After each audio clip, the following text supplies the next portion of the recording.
some of you have set the foot for the first time on African soil. And we are bringing international energies from North America, from Europe, from Asia, and from Africa. Let's give it the context. If we accept for the moment the view of many conventional astronomers, geologists, and theoretical physicists, our universe is 13 billion years old. Our mother planet is 4.5 billion years old. A few hundred million years back, there was one piece of land on the planet, Pangaea. And then different continents started forming, one of them being Africa. Today, Africa is the second largest continent, just after the Asia. Today, Africa is the second most populous continent in the world. No matter what previous South African president said, his statements. Today, politically, this continent is divided to 54 countries. South Africa being one of the largest, but not the largest. When it comes to the territory, it is number 9. Algeria, Libya, Sudan, Mali, Ethiopia, Egypt, Chad, Congo, and then South Africa. A lot of people live here today, 60 million, more than 65 million people, but it's not the biggest in Africa. The biggest is Nigeria, 190 million. The second one, the one right over here, Ethiopia, 110. 50 years ago, Ethiopia, 25 million people. We can see the exponential growth. Egypt, 101 million, and so on. Why is that important? 1,000 years back, people were saying that a minor number of people lived here. But over the next few days, you will be able to see so much construction work that you will wonder and you will ask yourself, who built it? Where is the manpower to do that? Where are the tools? And what was the purpose? Right now we are in the area of the northern South African state, Republic of South Africa. We are in between Johannesburg, which is the largest city in this country, 10 million people, and Pretoria, right behind us, which is one of the 3 capitals, one of the 3 heads of the political power in South Africa. Johannesburg, 10 million, still not the largest on this continent. The biggest one, Cairo, 30 million people. The second one, we have Lagos, Nigeria. The third one, we have Angola, Rwanda, Johannesburg number 4. This is the country that has the closest way of living and standard like West Europe, America, Australia. Why Michael has chosen this place as the first one for your visit here?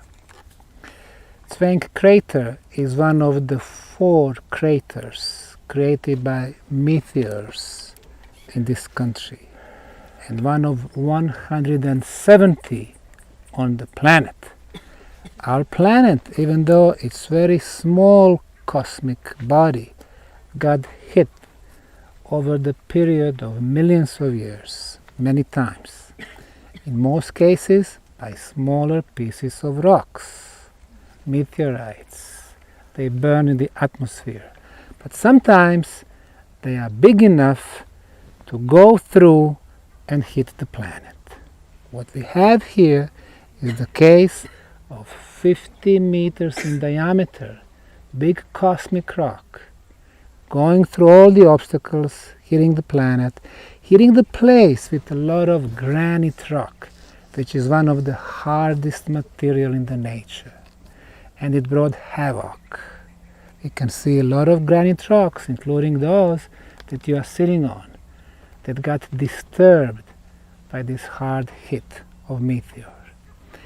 If it really happened 220,000 years ago, then yes, those who were living around were able to see this impact tens and tens of kilometers around, to see, to hear, and to feel. So if they were around, like Michael is saying, then yes, it's been written in the DNA through their oral and other traditions. Our planet in the last 100,000 years went through major cataclysms on the planet. 75,000 years back, a huge volcanic eruption in Indonesia. It's called Toba. It was so huge that for 10 years people could not see the sky. And look at us today. Beautiful blue sky above us, 26 degrees, and the date, January 31st, 2020, middle of the winter in our northern hemisphere, middle of the summer here in the southern hemisphere. During that volcanic eruptions, which cannot be measured on our scale from 1 to 12, it was much stronger. More than 99% of humans were wiped off from the face of the planet. A few numbers of them, by hiding in underground tunnels and natural caves, survived. When they got back on the surface, after 1,000 years, the long winters, they started from the beginning. 54,000 years, another global catastrophe. So, if we believe in existence of the mysterious land of Atlantis in the middle of the Atlantic Ocean, it seems that was the end of their first phase. The third catastrophe happened most probably 32,000 years back. Huge and very aggressive solar flames. We know from the Sumerian records that exactly then, 32,000 years back, we had a time when gods, with a small g, walked the earth and they left. And then the lesser gods came later. Gods would live and rule Sumerian lands for 30,000 years in average. Lesser gods, 1,000 years in average.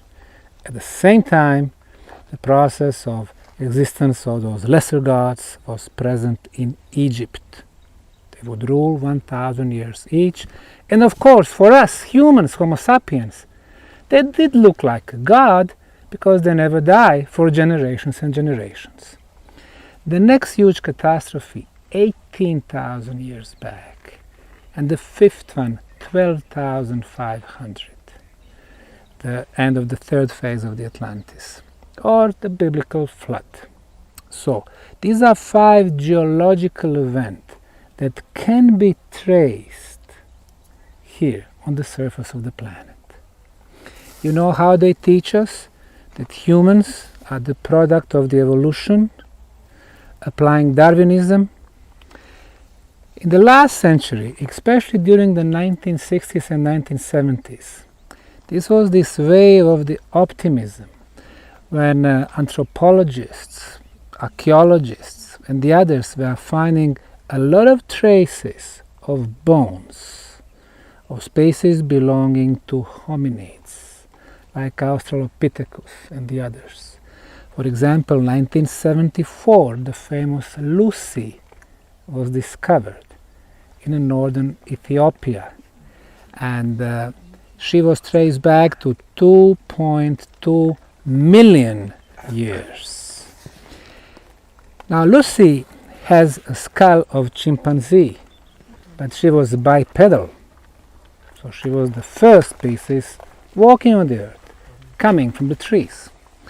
Even though later on, like in August of 2019, just half a year ago, another Australopithecus were discovered again in Ethiopia, more than 3 million years, more than 3.1 million years in Tanzania, even here in South African land, even Namibia and so on. We can go back for millions, but we are not talking about the Homo sapiens. What they are telling us is, so you have those species, monkeys, then you have apes, then you have Australopithecus, finally you have the most advanced, Neanderthals, and somehow Homo sapiens. Let's stop right there. Neanderthal, even though bigger, with a bigger volume of brain than us, was very advanced animal. And then all of a sudden, Homo sapiens showed up, most probably 400,000 years back.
In biology, there is a term, expression, a missing link. Basically, biologists do confirm that there is a missing link between Neanderthal, very advanced animal, and then Homo sapiens, intelligent, artistic being, us. Otherwise, it would be needed 5 million years from Neanderthals to us. But it has shown up literally overnight. Now, we will be talking about the origin of man over the next few days, and we will be hearing with a lot of arguments from Michael what really happened there. But the most reasonable explanation is that yes, Homo sapiens is a product of genetic engineering, which automatically means there were species more advanced than us who were actually engineering us. What they did, they combined the genetic material of most advanced animal with their genetic material. How do we know that, and how can we prove that? Now, apes, monkeys, they were product of hundreds of thousands of years of development. And really, the fittest survived. If you are big enough, if you are strong enough, you are capable of finding the caves, places to live, and places to attract females. Those who were weak, they would not procreate. So yes, we can really follow that in the case of monkeys and apes, even Neanderthal. Only the strongest survived. Meaning, if you are the strongest, then the genetic material you are getting to the next generation is very good quality. Apes, Australopithecus, Neanderthals had 2 or 3 genetic flaws. The moment they got born, they had very small chance in getting some diseases. And then Homo sapiens came 400,000 years back. Very advanced, artistic, but 5,000 genetic flows. Why? Because the genetic material from some beings out of this planet were mixed with Neanderthal to improve that species. But since those beings were not accustomed to our planet, they brought us those genetical flows, which in practical terms mean the moment we got born, we are going for sure get cancer, TBC, any kind of other diseases, Parkinson's and so on. This is what the genetical flows mean. So this is how we got into existence. Is it possible that our role was really just being an ordinary slaves for more advanced beings, and those slaves being developed to dig these gold mines that we have here? It is very possible. We need, of course, more proof. But if we find so many gold mines, especially in this country, which has been known as a country with one of the largest gold deposits on the planet, it becomes almost reality. And some of those gold mines are literally tens of thousands of years old, if not older. We will be discussing that over the next few days. So now we can see that it completely changes what we've been taught in the schools about the humans coming to existence. At this point, it doesn't really matter if we are simply product of species from another planet, or if there were more interventions along the way in the last 400,000 years. It is also very possible. Does it mean that our planet is just a huge experimental ground? It is also very possible. You know how they teach us that Darwinism can explain everything? Darwinism cannot explain major events on this planet. First, the life. They are telling us in schools that somehow from inorganic material, from dead material, organic material came to existence. It is simply impossible. Secondly, they are telling us about the evolution among the animals. You know how they are telling us 75 million years back, dinosaurs got extinct because of the huge meteor and so on. But then within 1,000 years, a whole wide palette of so many mammal species developed. It's simply impossible through Darwinism. It takes millions and millions of years for one type of species, another one. But then you had the whole palette. How is it possible? It is like somebody was seeding our planet. They said, we are not happy with those huge species. Let's go with something which is more accustomed to the environment here. Mammal species. And then finally, they are telling us about the civilization starting 5,000-6,000 years back, Sumerian, Babylon, later on Akkad, Assyria, ancient Egypt, ancient India. Of course, we all know that it is not truth. So, like I told you, in last 100,000 years, we did have 5 huge global catastrophes. Societies were reaching the peaks, catastrophe hit, and then we would need to start from the beginning. The last time, 12,500 years ago, or 11,500 years back, when we started, which we call in science Neolithic times, now we think that we are the only one, the most intelligent, the most advanced, and the most superior. Not realizing when the next global catastrophe hit our planet, when 99% of us are gone, and those who survived, they will need to start from the beginning, they will be making the same mistake. They will be thinking that they are the first one, that they are the most intelligent, the most advanced, and the most beautiful. And they will be making the same mistake like we have today. So, this crater from here to the other side 1.1 kilometers, from there to the other side 1.4 kilometers. Here 5 football fields, 500,000 spectators could be inside.